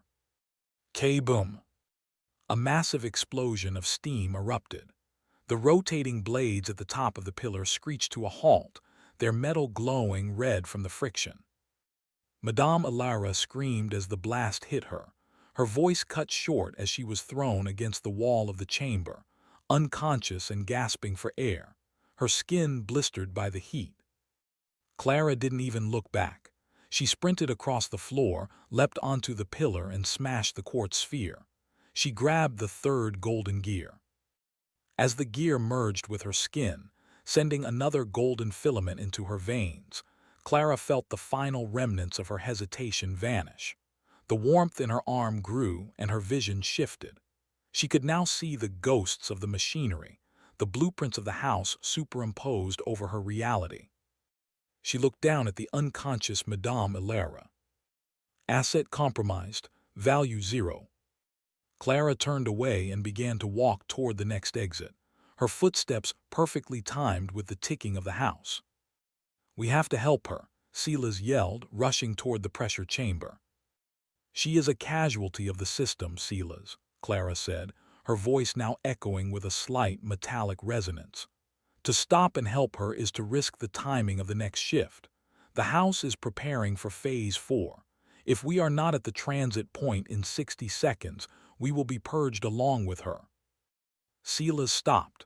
He looked at the woman he had known for only a few days, and he realized that the Clara Vance who had entered Oakhaven was gone. In her place was something new, something crafted. "You're not a thief anymore," Silas whispered. "You're just another gear." Clara didn't respond. She simply pointed toward the darkness of the next corridor.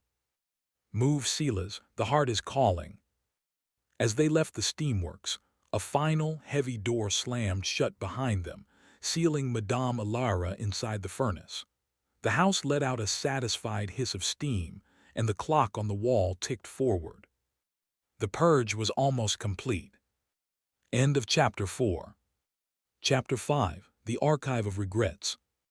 The transition from the steamworks was jarring. One moment, they were surrounded by the roar of fire and the scent of boiling oil. The next, they stepped through a sliding brass portal into a silence so absolute it felt heavy. They had entered the Archive of Regrets. The room was an infinite library, but instead of books, the shelves were lined with millions of glass jars.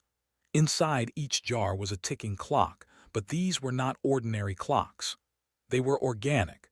Their gears were made of bone and cartilage, and their pendulums were droplets of blood or tears, swinging in a slow, agonizing rhythm. The ceiling was a void of midnight blue, with constellations that shifted to mirror the current mood of the inhabitants. The floor was a polished black obsidian that reflected not the people, but their pasts. As Clara walked, she looked down. In the reflection, she didn't see the woman she was now, the cold, calculating engineer. She saw the girl she had been 10 years ago, crying in a rain-slicked alleyway after her first failed heist, holding a broken lock and a bruised rib. Calculation, irrelevant data, emotional residue detected, filtering. Clara blinked and the reflection vanished. The golden filaments in her veins pulsed, scrubbing the memory away, replacing the grief with a sterile gray void. "This place is a cemetery," Silas whispered, his voice echoing. He was staring at a jar on the nearest shelf.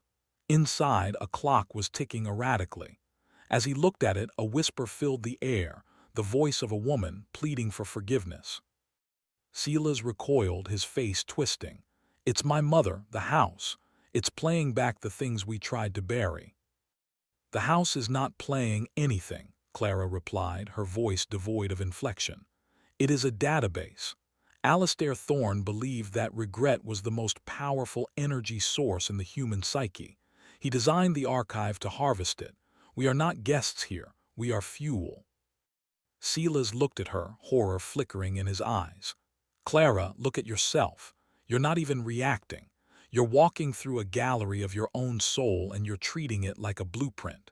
Do you even remember why you wanted the inheritance?" Clara paused. She searched her mind for the answer.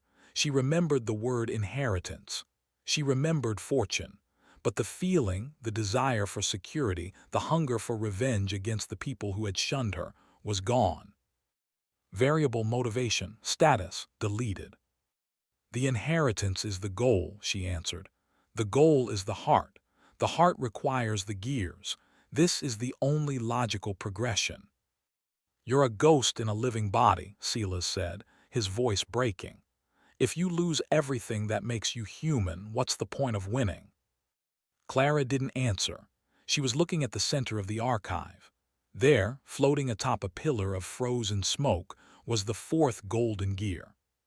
But as they approached, the archive reacted. The glass jars on the shelves began to shatter one by one. The memories escaped not as sounds but as physical entities. Shadowy figures, translucent and weeping, emerged from the shards. They were the regrets, manifestations of every mistake, every lie, and every betrayal the guests had ever committed. A swarm of shadows descended upon them.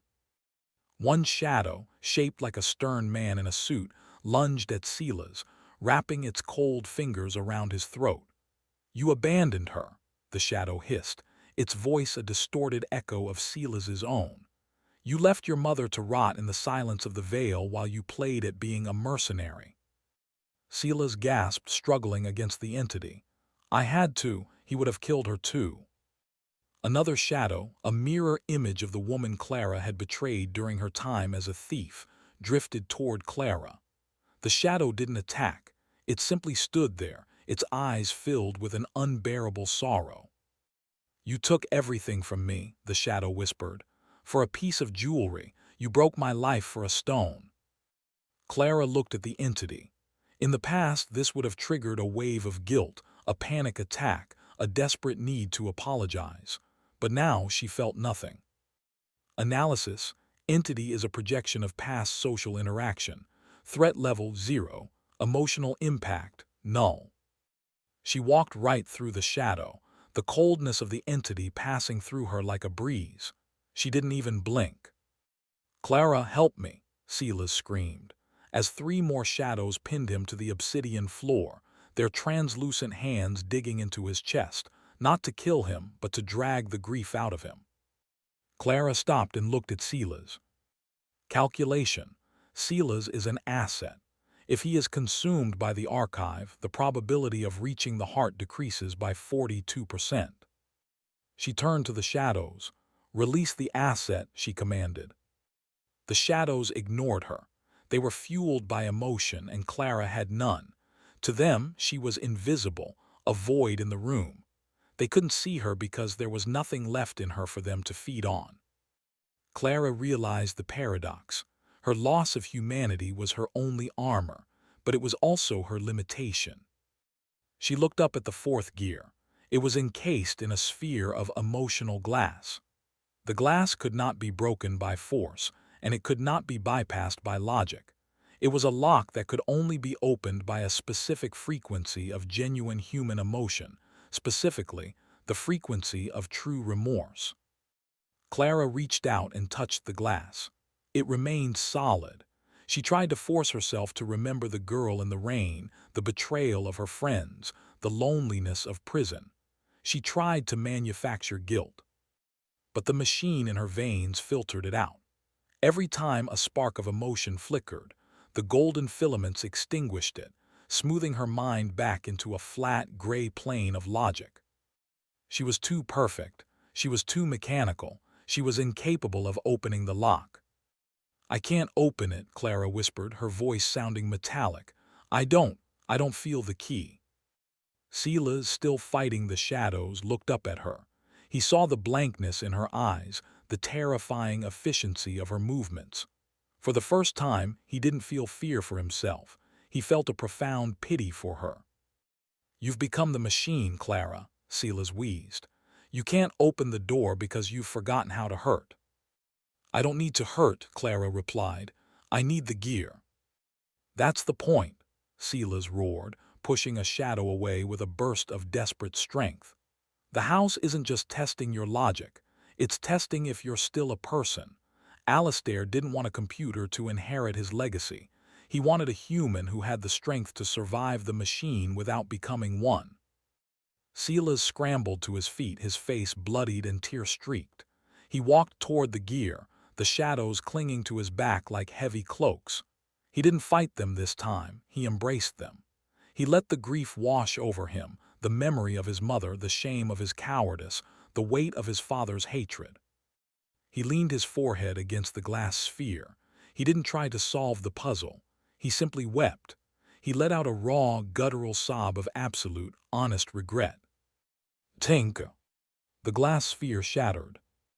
The fourth golden gear fell into Silas's hand. Clara watched him, her mind calculating the shift in power. Silas now held the key.